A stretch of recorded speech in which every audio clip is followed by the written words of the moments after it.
Imagina que estás en una habitación llena de gente. Todos ríen, hablan, se miran, pero tú sientes que tu presencia no altera nada. Como si fueras un fantasma sentado en una silla, observando cómo la vida pasa frente a ti. Te preguntas, ¿acaso mi valor depende de lo que doy a los demás? Ese vacío no siempre se nota por fuera. Puedes sonreír, puedes trabajar, incluso ayudar, y aún así cargar con un silencio interior que te susurra, no eres suficiente. Pero, ¿qué pasa cuando ese vacío no es un enemigo, sino una puerta? ¿Y si detrás de esa sensación de invisibilidad se esconde la clave para brillar con autenticidad? La pregunta es, ¿qué significa realmente llenar el vacío? A veces el vacío se manifiesta como una sombra que nos acompaña en los momentos más cotidianos. Estás en una conversación, compartes algo importante y nadie parece escuchar. O peor, alguien cambia de tema como si lo que dijiste no tuviera valor. Ese instante deja una huella. Pequeña, pero punzante. Con el tiempo, esa herida se repite.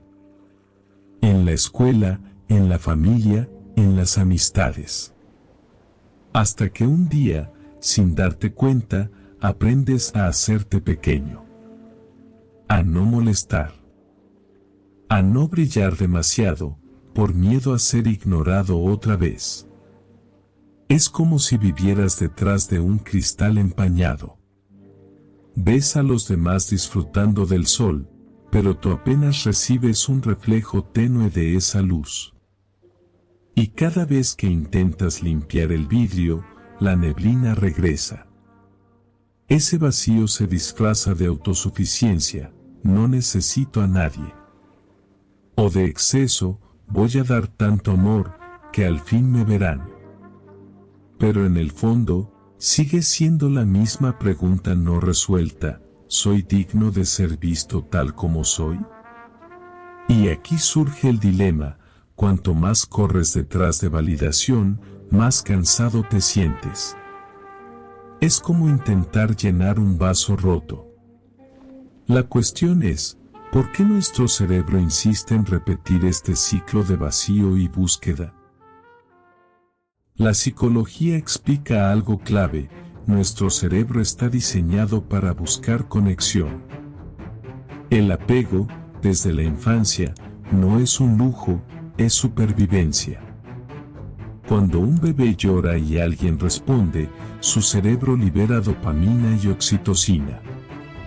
Mensaje interno, soy seguro, soy amado. Pero, ¿qué ocurre cuando la respuesta es irregular? Cuando a veces recibes atención y otras veces silencio. Ese patrón, llamado apego ansioso, enseña al sistema nervioso a vivir en alerta. Tu cuerpo empieza a creer que para ser visto necesitas esforzarte el doble. A nivel neurocientífico, este ciclo activa la respuesta del cortisol, la hormona del estrés. Imagina tu interior como un interruptor encendido constantemente. No descansas, porque siempre estás esperando señales externas de que existes para alguien. El vacío, entonces, no es ausencia de valor. Es un cerebro entrenado para asociar amor con incertidumbre. Es como si llevaras un detector de miradas que nunca se apaga. La paradoja es que este mismo mecanismo nos impulsa a dar demasiado. A convertirnos en solucionadores, en cuidadores, en quienes siempre están para todos, menos para sí mismos. El problema no está en sentir esa necesidad, sino en que el cerebro confunde sobrevivir con merecer. Y mientras eso no se reinterprete, el vacío sigue regresando. Aquí nace una pregunta inquietante, ¿Cómo afecta este patrón invisible a la manera en que construimos nuestras relaciones y vínculos? Cuando alguien carga con un vacío interno, no entra solo en una relación, entra acompañado de su hambre emocional. Esa necesidad de ser visto se convierte en un lente. Lo que la otra persona hace o deja de hacer se interpreta como prueba de valor personal. Un ejemplo, imagina que mandas un mensaje y no recibes respuesta inmediata. Para muchos, es normal. Para alguien marcado por el vacío, es una alarma, me van a abandonar. El corazón late más rápido, la mente inventa escenarios, el cuerpo se tensa. En el día a día, esto genera dinámicas desgastantes. Uno da demasiado, esperando que el otro devuelva con la misma intensidad. Y cuando eso no sucede, el silencio se siente como un desierto interminable. El resultado suele ser relaciones desbalanceadas, alguien que brilla mientras el otro se apaga, alguien que pide constantemente pruebas de amor y alguien que se siente asfixiado. Al final, ambos terminan más lejos que al inicio. Lo más doloroso es que, sin darnos cuenta, repetimos el guión que más temíamos. El miedo a ser invisibles nos hace actuar de manera que refuerza esa invisibilidad. Pero, ¿de dónde viene este patrón tan profundo? ¿Por qué se instala en nuestra historia como si fuera parte inevitable de nuestra identidad? Para entenderlo, necesitamos mirar hacia atrás. La infancia no solo deja recuerdos, deja mapas invisibles en el cuerpo y la mente. Si creciste en un entorno donde la atención era escasa, impredecible o condicionada, tu sistema aprendió a sobrevivir adaptándose. Quizás tus padres estaban presentes físicamente, pero emocionalmente ausentes.